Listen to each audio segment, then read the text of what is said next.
the PlayStation 1 and the PlayStation 2 have essentially been put on a pedestal. The narrative has always been that these were huge success stories and that everyone loved them and that they were the best video game consoles ever made, but that simply wasn't true. In reality, real gamers were exclusively playing on Nintendo hardware, while PC gaming died a death and Xbox was never relevant to begin with. PlayStation was desperately trying to create this narrative that they were hyper successful, that they had all the third party support, that Nintendo couldn't compete, and that PlayStation was where the cool adult gamers played their games. And for a brief period of time, probably about like 5 years, that was the narrative. But over time, especially in the US, people began moving on to Xbox. In Japan, people moved on to Nintendo handhelds. Depending on the region and the location and the culture, like people moved away from the PlayStation brand for a variety of reasons. And it all comes down to the epic disaster that was the PS Triple. The PlayStation 3 was never a good console. It never did very well. It never had any games. Making fun of it became a meme. The Wii and the Xbox 360 just completely demolished it in every way, shape, and form. However, gaming journalists did everything in their power to gaslight people into thinking this thing was a massive success story. Possibly most famously with The Last of Us, but I think that also extends to a wide range of other aspects of the console too. And I think the most prevalent of which the effect of which can still be felt today, is that the PlayStation 3 is simply not as remembered as fondly as the first two PlayStations. When people like tell you that the PlayStation 2 is the best-selling console ever made, and you correct them when you explain how Sony actually faked the sales numbers, right?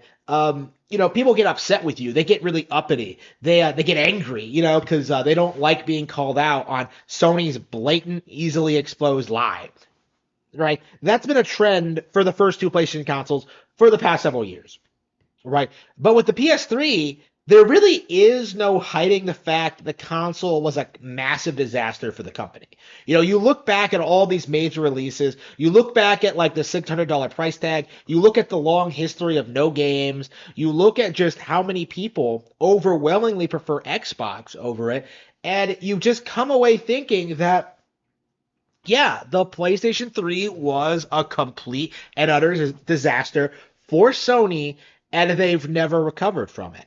Because that was the generation in which they cultivated their modern design philosophy of going through a hallway and having a cutscene at the end of it, showing you the new story. Like, ooh, back in the day it was Jak and Daxter, like, I'm gonna kill Praxis. But now it's like Ellie going to fight Abby and then not actually doing anything when she has her on the ropes. Like when you really look at the PlayStation brand as a whole, especially with like recent releases like Astrobot, you see something that is a massive step down from what they used to produce. And even the most hardcore PlayStation fanboys have to admit that the console is not as good as it used to be because third-party developers aren't what they used to be. They don't produce the new entries in beloved PlayStation IPs because there are no beloved PlayStation IPs. A fact that like an executive admitted recently.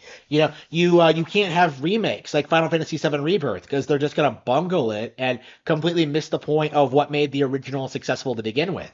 You're gonna they keep throwing all this support, all this praise, all this hype on PlayStation on talents like on people like Kojima, like Sean Murray, like Neil Druckmann.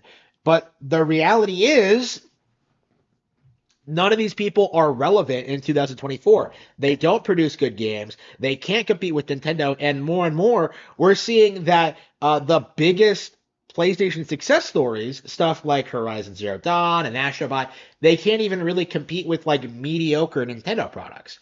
And that's a fact that's becoming more and more blatant all the time as games like Fire Emblem and Xenoblade become more popular. Games that don't typically represent the traditional Nintendo audience. Games that are geared towards a slightly older audience, that are more hardcore, that take more time and dedication, right? And excel in as RPGs. Because that was the big thing about the PS1 and the PS2. The big thing that nobody wants to admit is that those consoles were primarily relevant because of the RPGs, because of the great storylines and just the more adult themes and like just really good writing. The PlayStation was a really good console for that kind of thing. And by 2001, that those style of games were making their way to Nintendo consoles. They were producing things like Mother 3 and Golden Sun and the Pokemon games, Fire Emblem. Without even really trying, Nintendo stomped the competition while they just kind of meander on, making new entries in iconic franchises. And I do think that's the difference when you look at like what Nintendo is doing versus Square, is that Nintendo is willing to get different teams together. They're willing to produce different RPGs. They're willing to experiment. They're willing to do things. Like none of their RPGs feel the same at all. Fire Emblem and Xenoblade are completely different games. Meanwhile, Square Enix is releasing statements about how they want to make Final Fantasy like COD, and that they're going to try and experiment with different genres and try to make it more action focused and try to pull in the modern audience instead of making games that appeal to their core demographic, right? you know Square completely dropped the ball when it came to what console they supported and what kind of games they made. And the reality is, if you're a fan of classic Squaresoft, you inevitably own a Nintendo Switch. You have to, because games like that no longer exist on PlayStation consoles. And that is the general trend we're seeing here. Like the idea that people have that like games magically become better when they get released on PlayStation is just a giant cope. And it always has been, but more and more I'm seeing people like start to notice that nothing on PlayStation really matches up to The Legend of Zelda Tears of the Kingdom. Nothing even comes close. And yet we're supposed to believe that Tears of the Kingdom is some mediocre release that nobody cares about. I checked my Switch playtime this weekend, and I realized that Tears of the Kingdom is actually my most played game of all time now, which is kind of crazy to think about. But that just goes to show you just how badly Nintendo is stomping the competition. They drove Sony out of the handheld space. Not that anybody wants to admit it. And what's more, their home console business, is suffering. They want you to pay $700 for a PlayStation 5 Pro.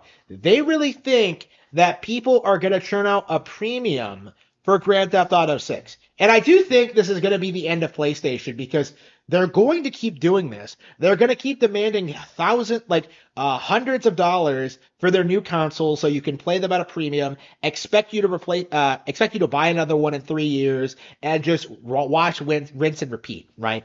They expect you, the adult gamer, to spend all this money on a product that just because of the brand, right? And this strategy is not going to work. It hasn't worked since the PS3.